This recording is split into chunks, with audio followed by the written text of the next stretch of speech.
묵상하면서 하나님 앞에 오늘 예배를 드리도록 하겠습니다. 우리 같이 마음을 다해서 오늘 예배 가운데 주님의 존전에서 주님을 바라보고 주님 앞에 우리의 마음을 드리는, 그래서 주님이 기뻐하시는 주님과 연합되는 예배가 되게 없어서 우리 같이 한번 묵상하고 기도하고 하나님 앞에 예배를 올려드립니다.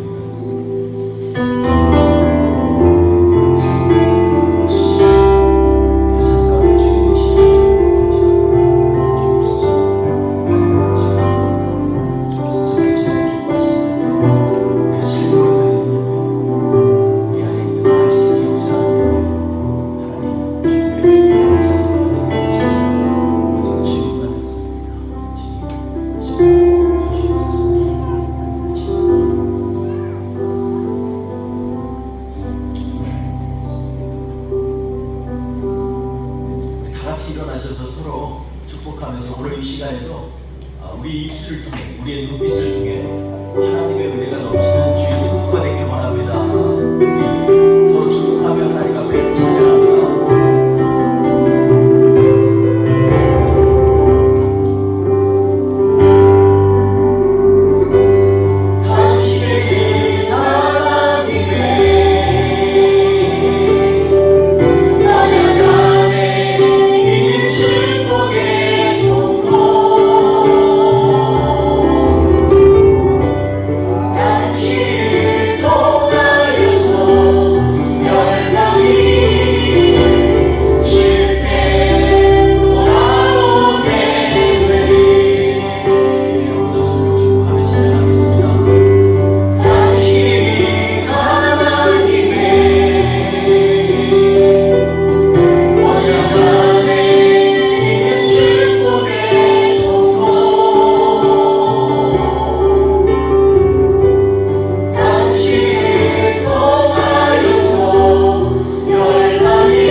전심을 다해서 사랑하며 주님 앞에 나아가길 원합니다. 우리 이 시간에 주님 앞에 우리의 모든 마음을 다해서 주님을 찬양하겠습니다. 예수를 다해 구주 사랑.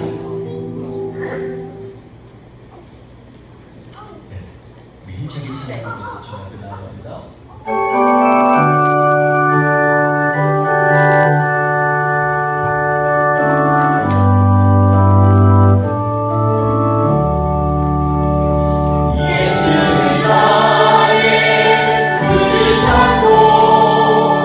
성령과 비로소 모든 날이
향해서 늘 내가 너의 하나님이야 이렇게 우리에게 말씀하신 하나님이십니다. 그 하나님은 우리를 향해서 주시는 그 은혜가 풍성하시고 또 오래 참으시고 또 그 지혜가 충만하셔서 우리를 바른 길로 이끄시는 하나님이시고 우리 그 하나님을 우리 간절히 바라면서 이 찬양을 올려드리겠습니다.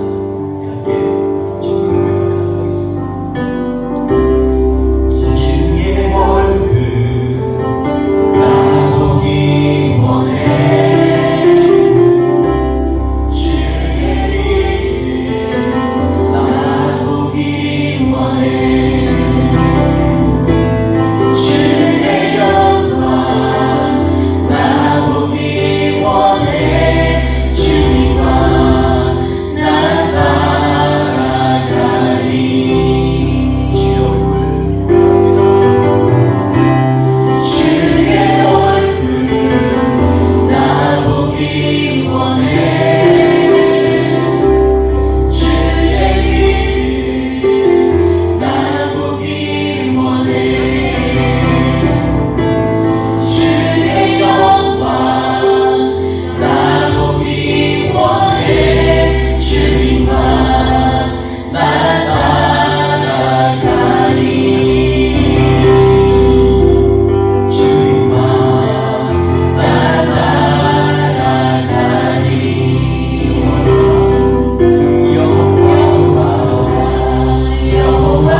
선하심으로 함께 하신 하나님이십니다.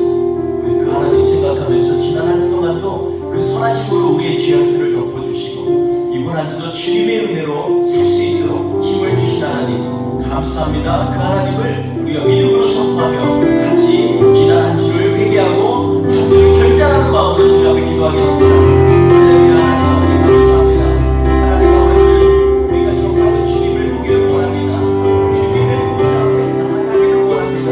하나님 아버지 왜냐하면 주님은 은혜롭고 자비롭고 오래 참으시고 선함과 그 지혜가 풍성하시기 때문입니다. 그러므로 주님 앞에 우리의 모든 지난 한 주간의 연약함을 내려놓습니다. 하나님 아버지 우리를 덮어주옵소서. 주의 그 은혜의 날개로 우리를 부어주시옵소서. 하나님 아버지 그 길이 참으시고 오래 참으시는 주님을 의지하며 이번 한 주도 결단하며 나아가기 원합니다. 주님 앞에 오셔서 우리를 새롭게 하여 주시고 하나님 아버지 우리 뿌리게 불구에는 주님 찾아주시고 하나님 아버지 안수없는 성도들마다 주님 이 시간에 우리를 만져주시고 위로하여 주시옵소서. 우리가 믿는 여호와의 하나님을 찬양합니다. 주님만 높여 드립니다. 할렐루야. 우리 같이 찬양하며 나아갑시다. 여호와로라. 할렐루야. 주님을 의지하며 찬양합시다. 여호와로라. 여호와로라. 여호와로라. 자비롭고 은혜롭고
우리를 향하여 오래 참으시고 처음부터 지금까지 변함이 없으신 그 주님, 그 주님께서 오늘 이 시간에 우리와 함께 하신다고 약속하신 그 약속 붙들고 나아갑니다.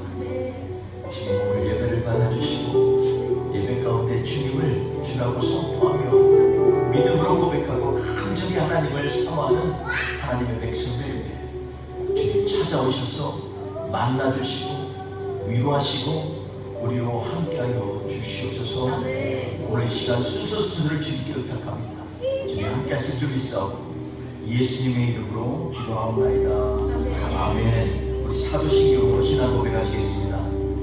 나는 전능하신 아버지 하나님 천지의 창조주를 믿습니다. 나는 그의 유일하신 아들 우리 주 예수 그리스도를 믿습니다.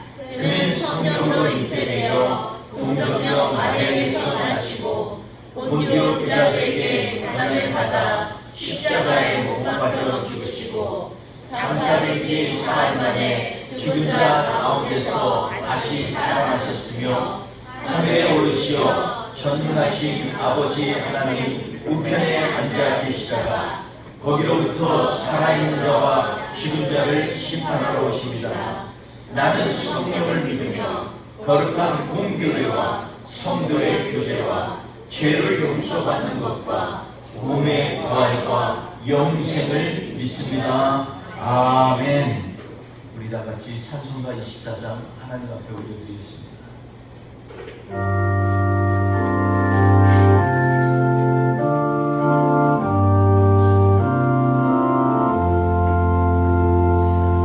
왕 되신 주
열왕기하 1장 1절에서 8절 말씀입니다. 우리 함께 봉독합니다.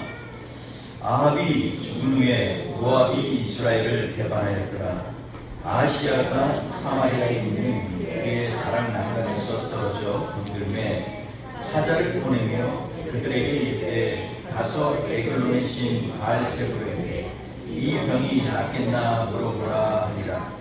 여호와의 사자가 기셉 사람 엘리야에게 이르되 너는 일어나 올라가서 사마리아 왕의 사자를 만나 그에게 이르기를 이스라엘에 하나님이 없어서 너희가 에글론의 신 바알세불에게 물으러 가느냐?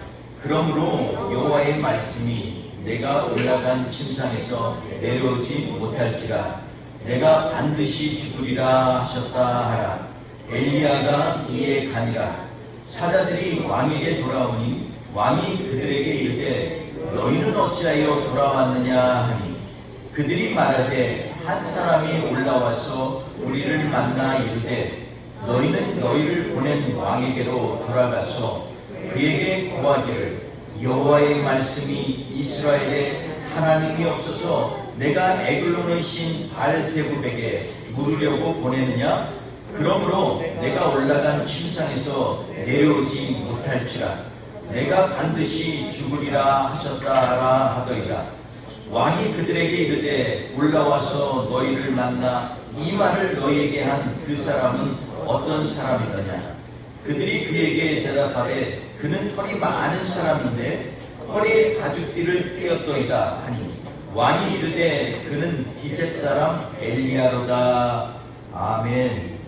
오늘 말씀 가운데서 열왕기가 이제 열왕기상을 끝내고 이제 드디어 열왕기 하를 시작합니다.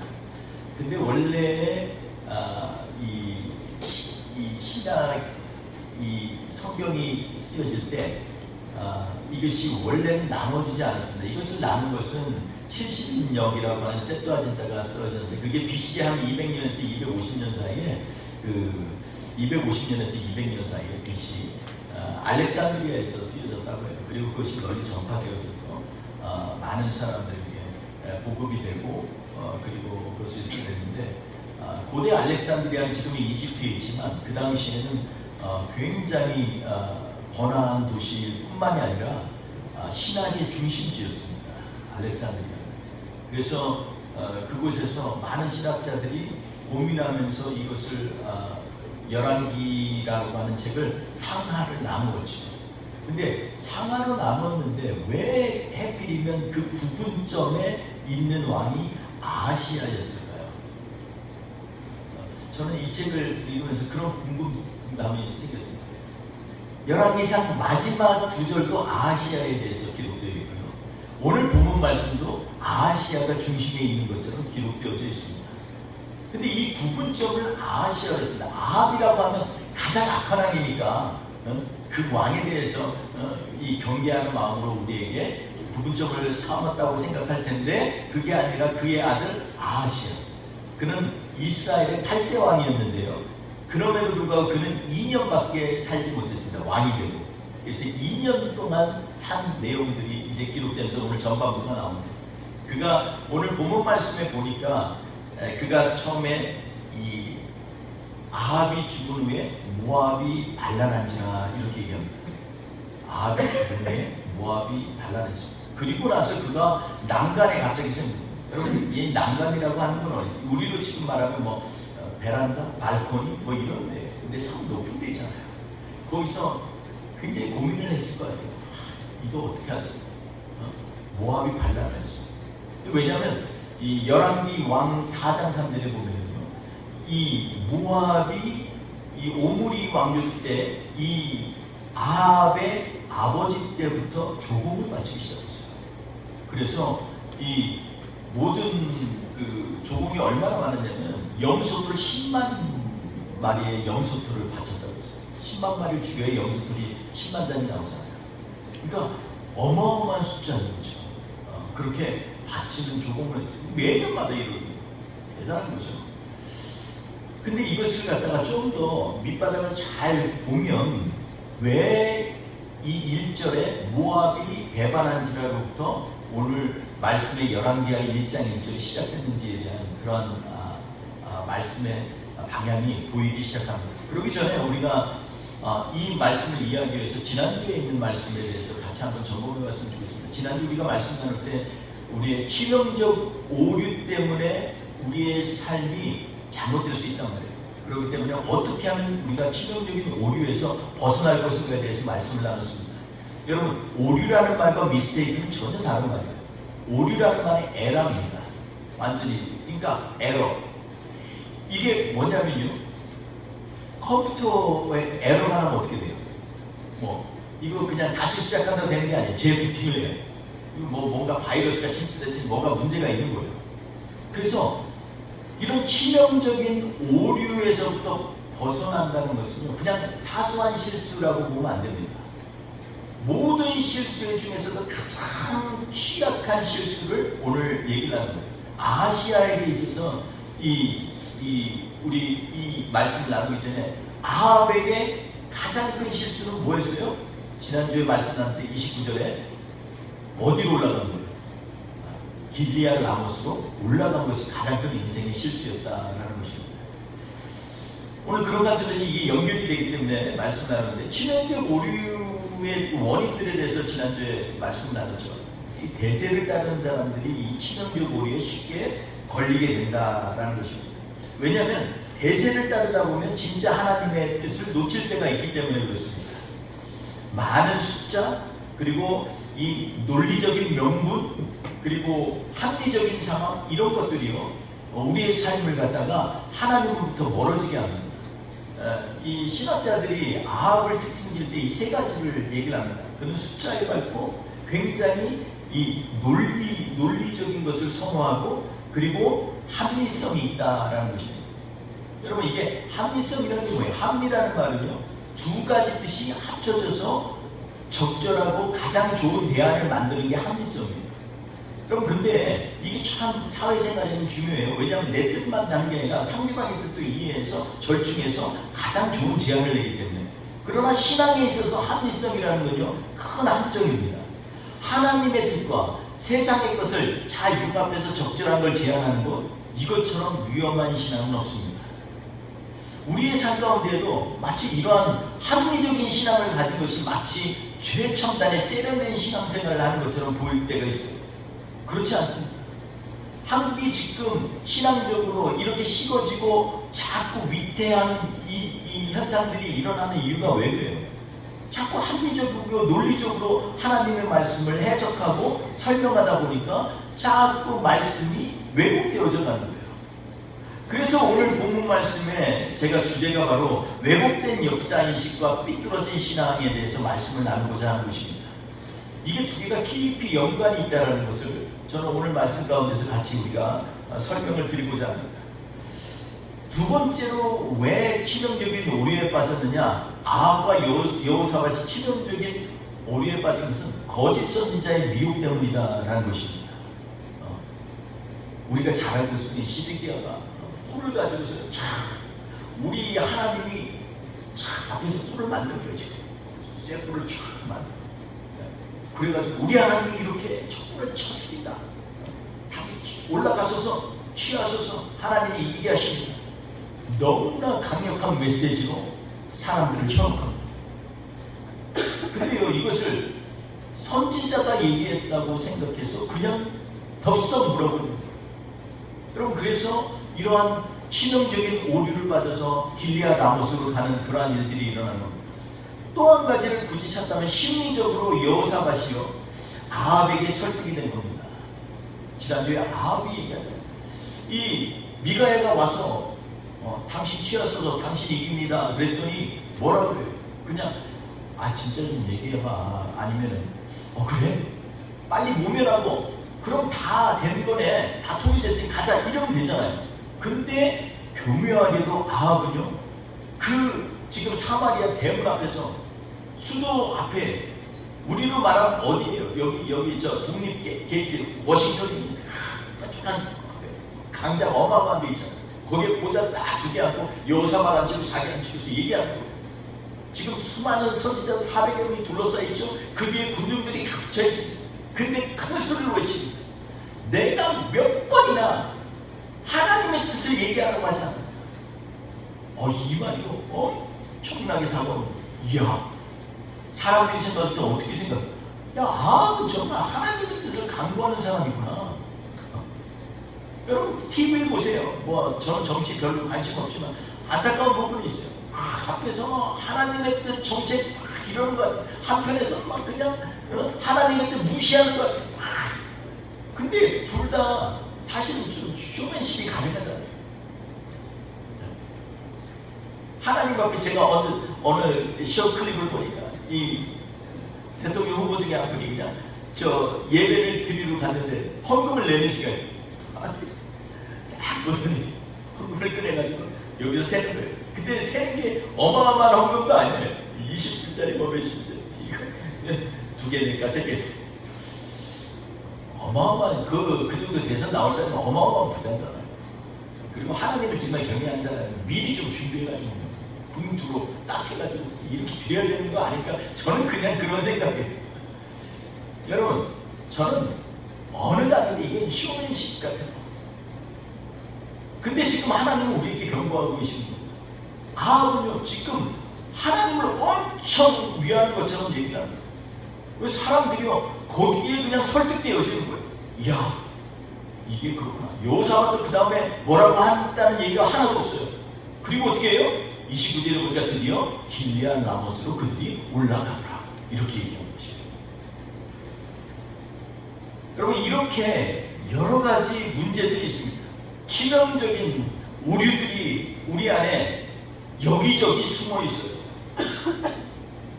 해결책이 뭐냐? 우리 지난주에 말씀을 나눴죠. 해결책은요, 깨닫고 돌아서야 됩니다.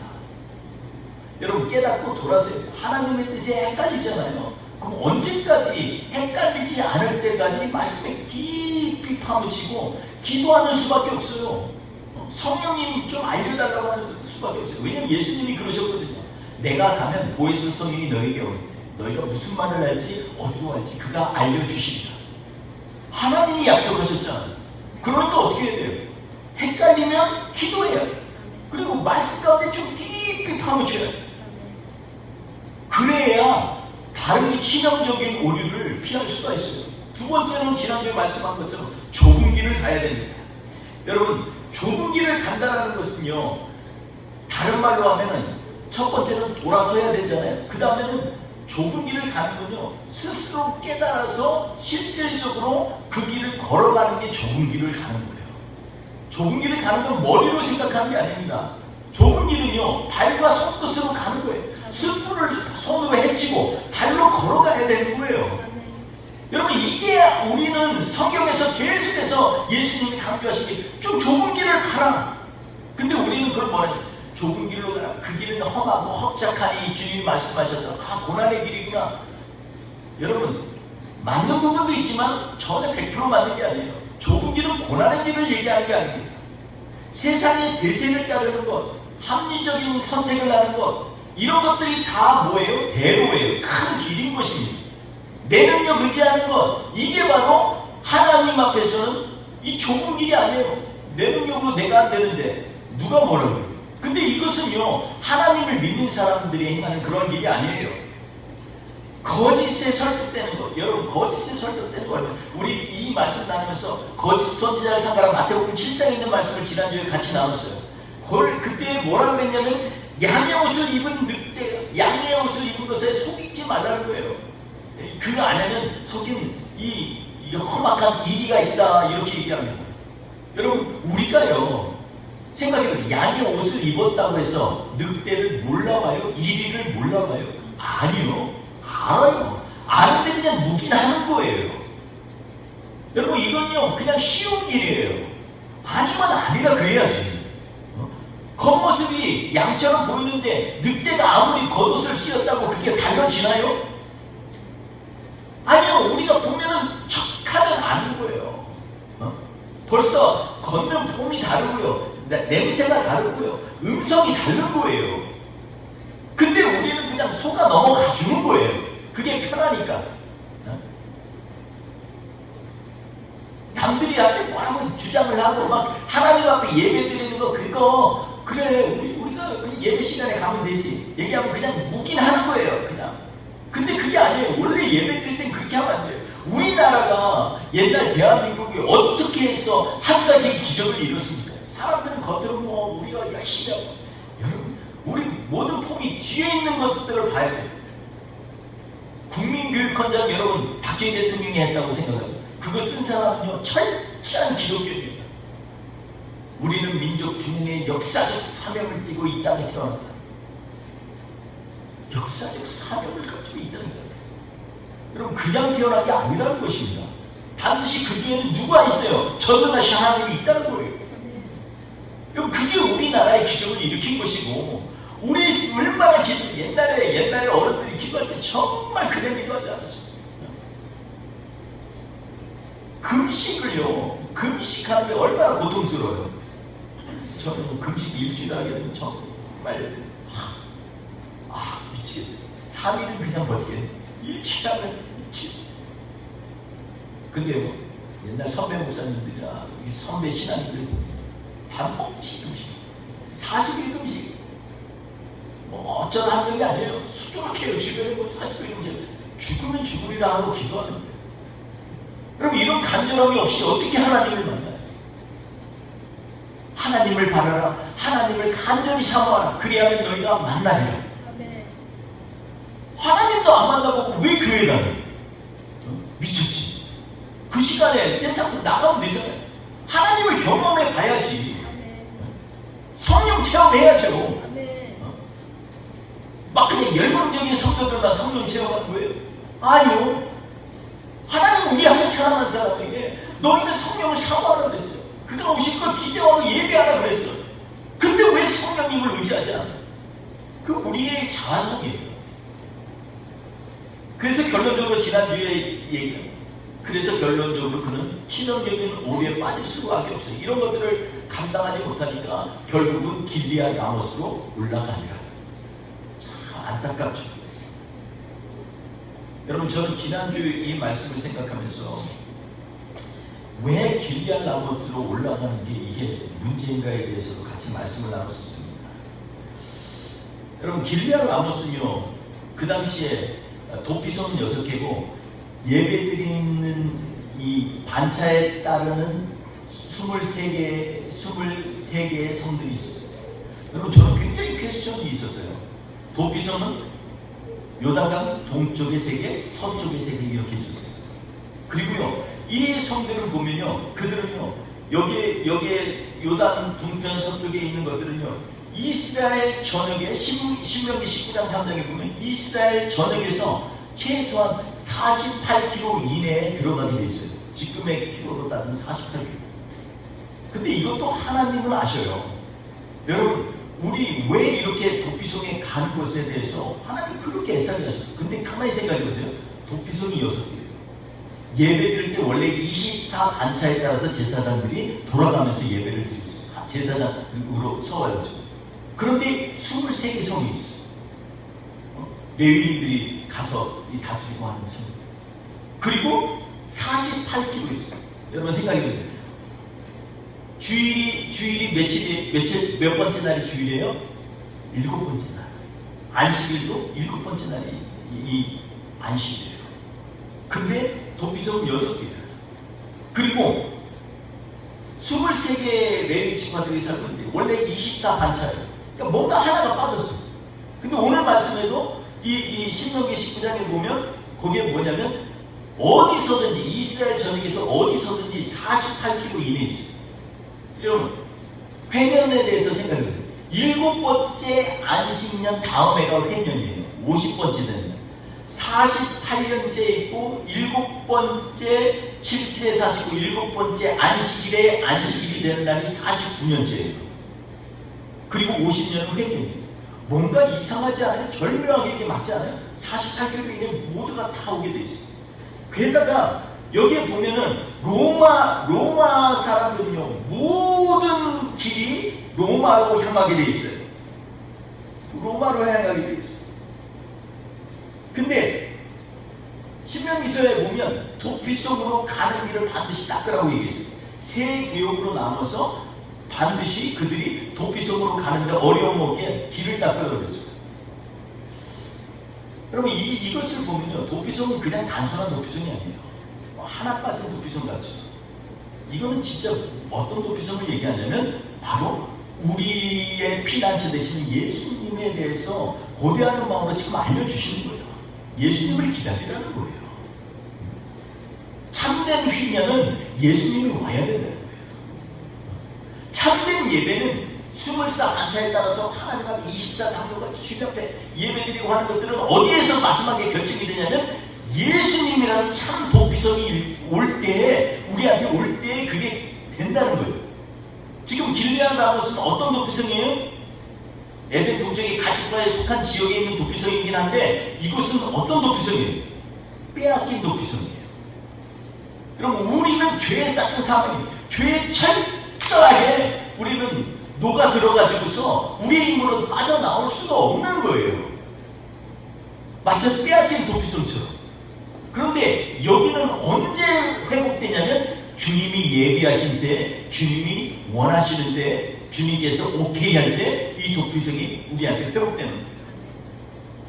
그래서 예수님은 그러는 거예요. 수고하고 무거운 짐진자들아 다 내게로 고의로 살려는 죄까지도 의도치 않게 사견한 죄가 도피성이 왔는데 이제는 그게 아니야. 참다운 도피성이 우리에게 임하면 우리가 잘못된 거, 우리가 고의로 지은 죄까지도 주님 앞에 자복하면 주님께서는 우리에게 참된 피난처로 임하여 주시겠다는 게 그 말씀이에요. 그러니 우리가 진짜로 하나님 앞에 있어야 돼요. 민수기서 35장에 보면 도피성 안에 있을 때만 생명이 보장된다 이렇게 얘기합니다. 도피성 안에 있을 때만. 바울 서신에 그래서요. 바울 서신을 쭉 보면은 다 거기에 엔 크리스토라는 말이 있어요. 영어로 하면 인 크라이스트입니다. 예수 안에라는 건 계속해서 거듭되게 강조되어 있어요. 예수 안에 있어야 너의 생명이 보호되고 예수 안에 있어야 참된 평화가 오고 예수 안에 있어야 구원의 길이 열린다는 것이 바로 바울 사도의 메시지예요. 그러니까 도피성 안에 있으라고 구약 때부터 계속 얘기하는 거예요. 근데 그 참된 도피성은 어느 도피성이에요? 빼앗긴 도피성이 아니라 진짜 우리에게 다가올 하나님이 예비하신 도피성이라는 것이죠. 시편 121편에 보면 그 여호와께서 너를 실족치 않게 하시리니 이스라엘을 지키시는 자는 졸지도 아니하시고 주무시지도 아니하시고 낮에는 해로부터 밤에는 달로부터 너를 지키시고 보호하시라. 그 하나님이라는 거예요. 그 하나님이 누구예요? 우리의 완전한 피난처 되신 예수 그리스도라는 것입니다. 사랑하는 성도 여러분, 그러니까 지난주 우리가 말씀 가운데에서 예수 그리스도를 다시 한번 우리 안에 모셔드리는 기대와 소망으로 가득 차라는 것입니다. 근데 그게 아니라 내가 갖고 있는 내 힘, 내 생각으로 자꾸 내가 볼 때는 이게 맞다라고 해 나가는 것은 하나님이 원하시는 길이 아니에요. 하나님은 전지전능하신 분이시기 때문에 솔루션도 하나님이 주시는 거예요. 하나님이 예비하시고 하나님이 직접 참여하시고 하나님이 직접 피 흘리시고 하나님이 직접 죄의 사와 사망의 길에서 활짝 열어서 십자가의 길로 우리를 이끄시는 것이 바로 하나님이 원하시는 방식입니다. 여러분, 그런 관점에서 오늘 말씀은요 더 우리에게 깊은 은혜가 됩니다. 저는 오늘 1절에 보니까 모압이 배반했다고 그랬죠. 그리고 이스라엘에게 조공을 쭉 가져왔는데 그들가 모압을 배반했어요. 2절에 보니까 그것 때문에 고민하다가 이 아시아가 남단에서 떨어졌어요. 크게 다쳤어요. 그랬는데 그러고 났는데 그가 어떻게 하냐면 자기 신하한테 에글론에 있는 바알세부비라고 하는 신에게 가서 좀 물어봐라. 이 물어본다는 건 뭐예요? 제발 좀 나를 좀 치료해달라는. 그래, 그 당시에는요, 그 신당이 갈 때 어떻게 해요? 엄청난 이 예물을 가지고 가요. 아마도 그렇게 가고 있었어요. 근데 그때 오늘 말씀처럼 바로 엘리야에게 하나님의 말씀이 있어요. 엘리야에게 얘기하십니다. 하나님께서. 야, 엘리야야, 너 지금 이 아시아가 신하를 보내가지고 에글론에 가서 바알세부에게 자기 치료해달라고 한단다. 그럼 어떻게 해야 될까? 하나님께서 이렇게 전해라. 가서 이스라엘은 힘이 없더냐? 왜 에글론에 가서 온다? 그러므로 너는 침상에서 내려오지도 못할 것이고 너는 정령 죽으리라. 이렇게 말씀합니다. 근데 이 엘리야의 이 말을 듣고 신하가요 우습게 여기고 가는 게 아니라 너무나 두려웠는지 영적인 그 압박감 때문에 다시 돌아갑니다. 왕이 돌아갑니다. 너 에글론에 갔다 왔어? 아니요. 갔는데 중간에 한 사람을 만났는데 그 사람이 이렇게 말씀하였습니다. 이스라엘에 힘이 없느냐? 왜 에글론에 가서 바알세부에게 묻느냐? 그러므로 네가 침상에서 내려오지도 못할 것이고 정령 죽으리라. 이 말을 듣고 아시아가 얘기합니다. 아니, 그 사람은 어떻게 생겼니? 혹시 그가 어떻게 생겼는지 좀 나한테 얘기해봐. 그랬더니 그는요 털이 많고요. 그리고요 그가 보니까 이 그가 보니까는 털도 많을 뿐만 아니라 그가 이 허리에 가죽띠를 띠고 그리고 이렇게 광야에서 돌아다니더라 이렇게 얘기하고 그랬더니 아하시아가 딱 얘기하면서 얘기하죠. 아, 그는 디셋 사람 엘리야로다. 여러분, 이 만유에 우리가 읽진 않았지만 그 다음에 체포조를 3번이나 보냈죠. 50명이나 되는 59장과 50명 되도록 엘리야를 데리고 갑니다. 근데 둘 다 엘리야에게 얘기합니다. 세 번 다 그 59장에 하나님의 사람이 내려오셔서 왕이 오라고 하더니까 두 사람은 그렇게 얘기했어요. 그랬더니 그 가운데 내가 만약 진짜 하나님의 사람이면 북이 하늘에서 내려 너희를 사를지어다. 2번이나 완전히 살아버렸어요. 세 번째 50장인가 가지고서 얘기합니다. 저를 좀 긍휼히 여겨주십시오. 저희 부하들과 저의 생명을 좀 긍휼히 여겨주세요. 제발 저희를 죽이지 말아라. 얘기를 합니다. 무릎 꿇고 그렇게 감지 마. 그때 하나님의 신이 임해서 얘기를 하죠. 너 걱정하지 말고 두려워하지 말고 너 가라. 가서 내 말을 전하라. 네가 해를 당하지 아니하다 말씀하세요. 따라가서 그 말을 하고 8절에 보니까 그리고 나서 얼마 후에 아하시아가 죽었더라 이렇게 말씀을 합니다. 그는요 이 말씀 가운데에서 자만히 보면 아하시아가요 신앙이 없는 사람이 아니에요.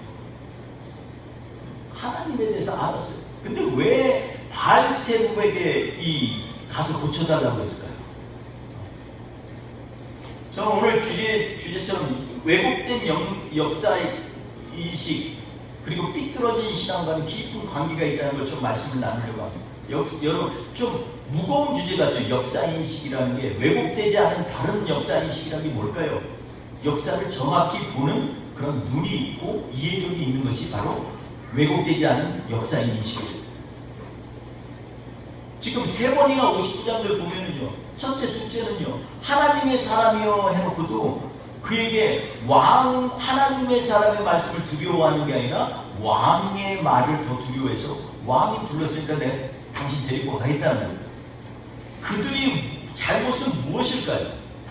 하나님의 말씀보다 세상을 쫓는 거에 대한 경고성으로 우리에게 그것이 얼마나 치명적인 것을 알게 하려고 하나님께서 이들을 갖다 불살르게 하는 그러한 것들을 보여주시는 거예요.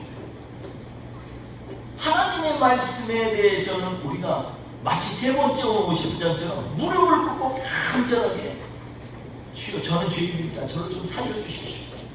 하나님의 사람이 우리를 긍휼히 여겨주옵소서 이렇게 나와야죠. 이게 바로 성경에서 우리에게 말하는 그런 하나님을 향한 삶의 방식인 것입니다. 여러분 우리 이 말씀 가운데에서 3가지가 이루어지죠. 첫째로는 하나님이 3가지 메시지를 줬어요. 바알세불에게 왜 물으러 갔냐? 그러므로 넌 침상에서 내려오지 못하고 그리고 너는 정의는 죽을 것이다 이렇게 얘기합니다. 여기에 이 3번째 분이 가기 전에 40일이 갔을 때 엘리야를 표현할 때 뭐라 그랬냐면요. 그거는 털의 사람입니다. 털이 많은 사람입니다. 원래 본문으로 보면 이게 털이 많은 사람인데 라고 얘기합니다. 여기 이제 바알시아르라는 말입니다. 털의 주인이라는 뜻이죠. 근데 이것은 한편으로 보면 털옷을 입은 사람이라는 표현이기도 합니다. 자, 제가 오늘 1절에서 이 8절까지 말씀에 둘러싸고 있는 게 뭔지 다시 한번 보세요. 모압이 이제는 배반해서 더 이상 염소털, 양털을 갖다가 더 이상 조공하지 않았어요. 8절에는 뭐예요? 털의 사람 엘리야가 나와요. 엘리사하고도 깊게 연관됩니다. 왜 이게 중요할까요? 지금 원래 성경이 얘기하고자 하는 건 무슨 말씀일까요?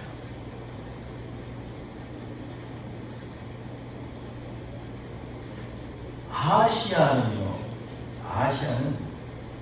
지금 잘못된 역사인식을 갖고 있는 사람이고 엉뚱한 신앙을 그것 때문에 엉뚱한 신앙을 합니다. 한번 생각해 보세요. 파리의 주인이라는 그 신은 왜 섬기냐면 옛날에는 전염병이 너무 무서웠어요. 한번 전염병이 뭐 약이 있어요, 뭐 있어요 모르잖아요. 그러니까 죽을 만큼 죽어야 이게 끝나는 거예요. 근데 파리의 신에게 가서 지금 자기는 난간에서 떨어졌는데 자기를 구해달라고 했어요. 참 엉뚱하죠. 기왕이면 진짜 바알한테 가지. 에글론에 있는 바알 4천 정도 되는 바알세국, 예수님에 대해서 비난할 때 바알세불과는 또 다른 겁니다. 바알세불이라는 말은 바알의 자녀들이라는 뜻이에요. 근데 바알세국, 오늘 말씀은요, 파리, 윙윙윙하는 파리의 신주인이라는 거예요. 이걸 왜 믿냐면 전염병을 그치게 하기 위해서입니다. 근데 생각해보세요. 난간에서 떨어지면 지금 어디가 부러졌든지 뭐 허파에 뼈가 찢겼든지 뭐 가슴이 이런 거잖아요. 근육이 잘못됐든지 뭐 이런 거잖아요. 근데 그게 아니라 지금 전염병을 없애는 신에게 가서 이걸 부탁하는 거예요. 왜 그랬을까요? 엉뚱한 거예요. 가만히 생각해보세요. 왜 그랬을까? 제가 아시아의 입장에서 한번 생각해봤어요. 아시아가 지금 높은 난간에서 떨어지잖아요. 그가 아마 이런 생각을 하지 않았을까요? 내가 파리처럼 날개가 있었더라면 이 사뿐하게 지려갈 거 쫙 안착했을 텐데. 굉장히 엉뚱한 생각으로 지금 바알세국에 갔다고 저는 생각을 해요. 뭐 다른 솔루션도 있겠지만, 그러나 제가 볼 때는 전염병과 전혀 관계가 없는 지금 이 문제를 해결하려고 그러는데 전혀 자기는 평상시에 주변에 봤던 파리를 보면서 너무 부러운 거예요. 아플 때. 내가 이렇게 떨어지지 않을 수 있었더니 저 파리처럼 저렇게 사뿐하게 가라앉아서 저 먹는 거 보면 너무 부러운 거예요. 여러분, 우리는요, 잘못된 역사인식을 가지면 삐뚤어진 신앙, 엉뚱한 신앙으로 갈 수가 있습니다. 그러니까 우리가 신앙은요, 나의 마음에 어떤 생각을 갖느냐하고 깊이 연관이 되어 있어요. 그런데 오늘 말씀에서 성경 저자가 진짜 깊게 얘기하고자 하는 건 뭐예요? 1절과 8절처럼 털에 대한 얘기를 하는 거예요. 이건 뭐예요? 말이 털이지, 그건 뭐예요? 가죽을 벗기는 거예요. 여러분, 가죽을 벗긴다는 건 뭐를 얘기하는 거예요? 속죄의 자리에 있는 사람을 얘기하는 거예요.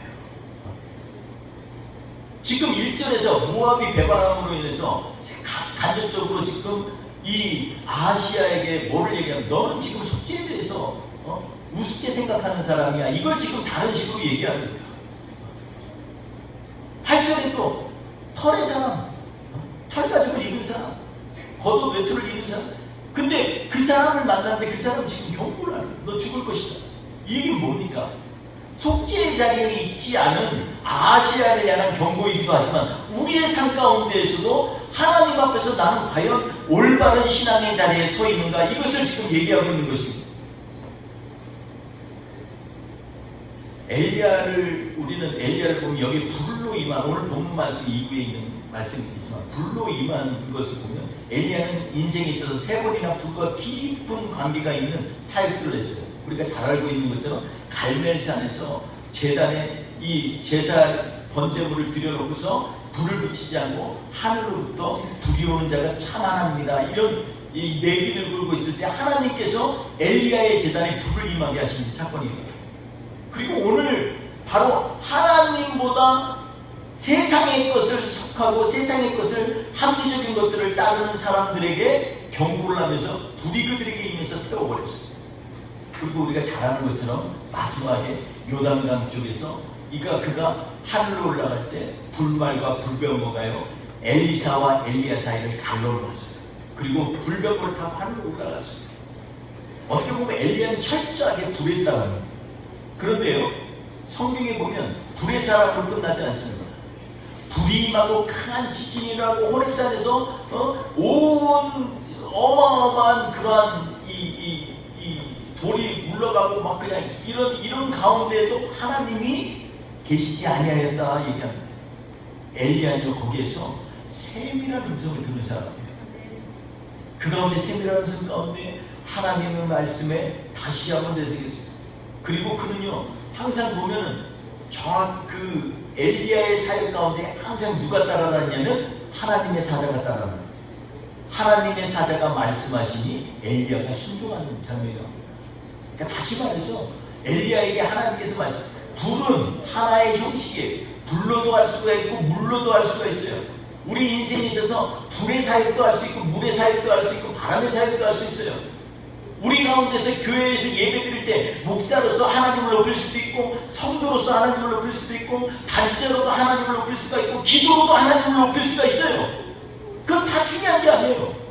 중요한 건 뭐냐면 세밀한 음성 가운데 계신 하나님을 만났느냐 안 만나냐는, 말씀의 사람이 되느냐 안 되느냐가, 이게 하나님께서 우리에게 정말 질문하고 싶으신 거예요. 말씀의 사람으로 임했을 때 하나님의 사람은 어떻게 돼요? 하나님의 사람은 하나님을 만나고 속죄의 자리로 들어가게 돼 있어요. 사랑하는 성도 여러분, 오늘 말씀 가운데에서 역사는요, 우리에게 바른 지혜를 주고 바른 길을 선택하도록 하게 합니다. 바른 역사인식은 우리로 바른 길로 가게 합니다. 내가 지금 어떠한 사명으로 지금 이 자리에 있는지에 대한 인식을 하는 것이 중요해요. 그것은 어디에서 온다고요? 하나님의 말씀으로부터 오는 것입니다. 엘리야를 아하시아가 차지하는 이유가 뭘까요? 저는 그렇게 생각해요. 아하시아는요, 금방 그가 디젤 사람 엘리야인 걸 알았어요. 아합처럼, 그 아버지처럼 아하시아도 하나님의 말씀을 모르는 게 아니었어요. 지혜로는 알았는데 신앙은요, 마치 하나님이 없는 것처럼 신앙생활을 한 사람이에요. 우리가 진짜 하나님을 모시고 사는 사람이라면 삶이 우리의 신앙과 합쳐져야 해요. 그걸 우리가 뭐라 그래? 일관성이라고 그러지. 인터그리티가 있어야 돼요. 내가 믿는 하나님이면 그 믿음대로 우리가 행하는 거예요. 이런 사람이 반석 위에 지은 집같이 흔들리지도 않고 창수가 나도 이게 물에 휩쓸려 가지도 않는 거예요. 여러분, 그러니까 엘리야를 찾기를 두려워한 것은 뭐냐면 하나님을 이미 알고 있어요. 가면 거부당할 걸 알아요. 책망 들을 걸 알아. 그러니까 하나님의 사자 엘리야에게 사람을 보낸 것이 아니라 저기 아무런 말씀에 기초가 되어 있고 율법도 없고 하나님 앞에 예배 드리는 거에 너희는 어떤 마음을 가지고 예배를 드려야 되는데, 이런 것들을 다 그런 것을 깡그리 무시하고 그냥 에글론에 있는 파리 쫓는 신에게 가서 나 좀 어떻게 살릴 수 있어, 그것도 엉뚱한 생각으로 나도 좀 사뿐하게 편안하게 거주하고 싶다는 그런 욕망으로 그 신을 찾은 것이 아니겠습니까? 여호와 신앙의 기준에 못 미치는 것을 자기 스스로 알기 때문에 그는 결국 다른 엉뚱한 신앙을 가지고 엉뚱한 곳에 가게 된 것을 우리는 보게 됩니다.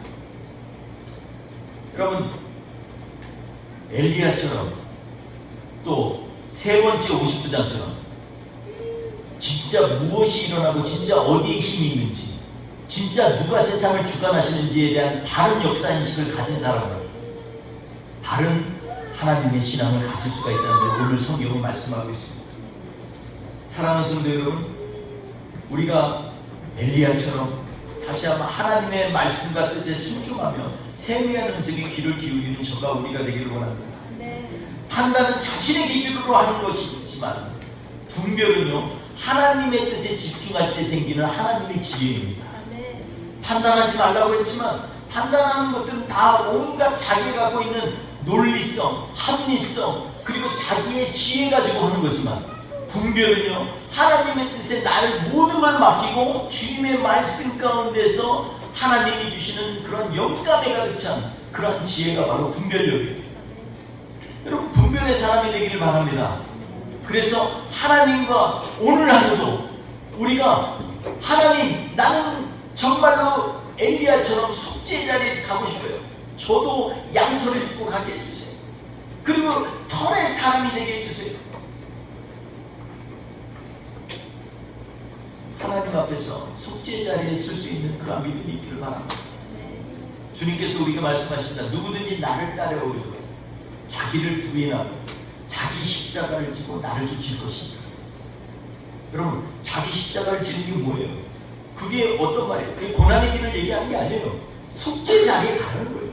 예수 그리스도의 피의 밑에 들어가라는 거예요. 예수님이 흘리는 그 십자가의 보혈을 경험하라는 거예요. 그렇기 때문에 오늘 엘리야의 털의 옷은 오늘 우리에게 보면 우리도 하나님 앞에서 속죄의 자리에서 먼저 우리를 주님의 밑에 십자가 그 밑에 내려놓는 것이 필요하다는 걸 얘기하고 있습니다. 여러분, 이건 그냥 심각하게 맨날 그냥 외우는 말씀이 아닙니다.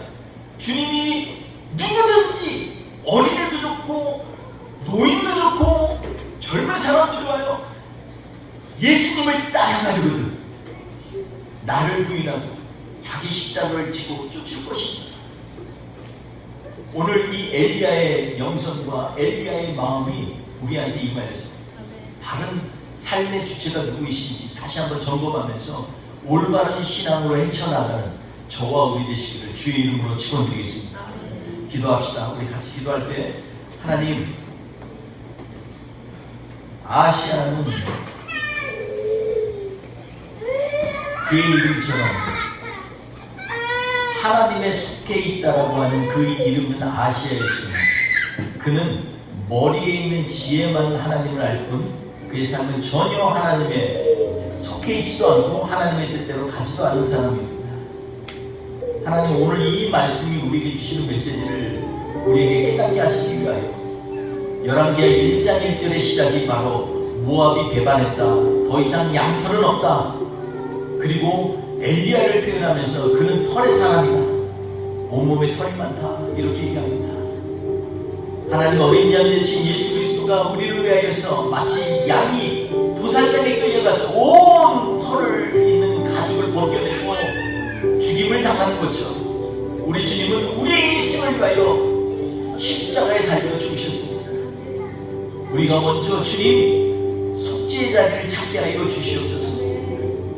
주의 보혈로 우리를 덮어주셔서 하나님, 아시아처럼 이름만 나는 여호와께 속하였다라고 하면서 엉뚱한 신앙으로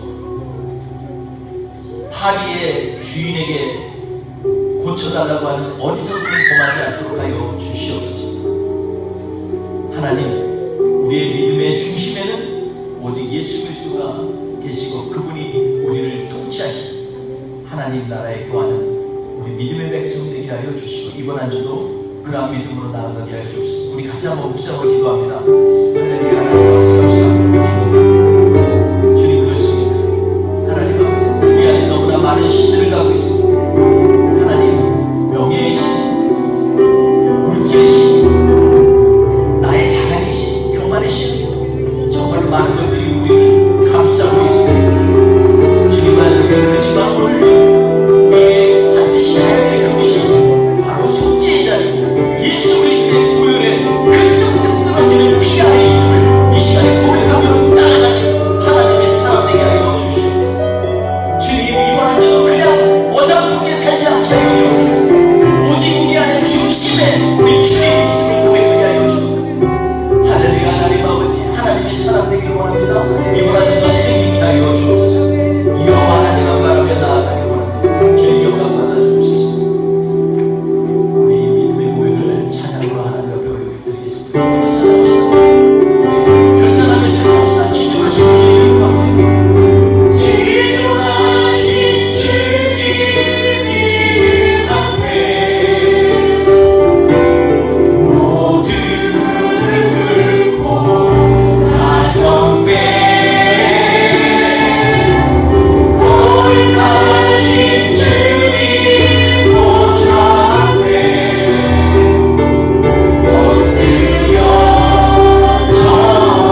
그 하나님은 우리의 그리스도이십니다. 그분 모시고 그분 따라 사는 삶이 세상에서 가장 귀한 삶임을 다시 한번 오늘 말씀을 통해서 점검하게 하여 주옵소서. 이름만 크리스찬이 아니고 이름만 나는 하나님께 속하였다가 아니라 하나님 참으로 우리의 인생을 그리스도의 은혜 가운데 던지면서 주님의 은혜 가운데 주님의 때로 사는 하나님의 사람 될 수 있도록 이번 한 주도 주관하여 주시옵소서. 오늘 주님 앞에 간절히 기도합니다. 이번 한 주도 주님 매일마다 깊이 말씀 가운데 빠져서 그 말씀으로 주님 앞에 묵상하며 나아가게 하여 주시고 주님 만나는 매일매일이 되게 하여 주시옵소서. 오늘도 주님 앞에 정성을 드려 주님 앞에 하나님 헌물을 드리고 마음을 드리고 정성을 드린 귀한 사랑하는 지체들을 축복하여 주시옵소서. 그 가운데 하나님이 주신 신령한 은혜가 가득 차고 이 한 주도 주님의 인도와 보호 가운데 승리하는 뿌리 깊은 교회 모든 성도님들 되게 하여 주시옵소서. 감사하며 예수님의 이름으로 기도합나이다. 아멘. 지금은 우리 구주 예수 그리스도의 은혜와 아버지 하나님의 그 극진하신 사랑하시고 성령님이 내주하시고 동행하시고 역사하시고 오늘도 함께 하시고 이 시간에 하나님 앞에서 결단하며 주의 사람으로 쓰기 원하여서 이름만 크리스찬이 아니라 우리의 모든 삶을 들하여 주님을 향해 나아가기로 결단하는 하나님의 백성들 머리머리 위에 지금부터 영원토록 함께 없으기를 간절히 축원하옵나이다. 아멘.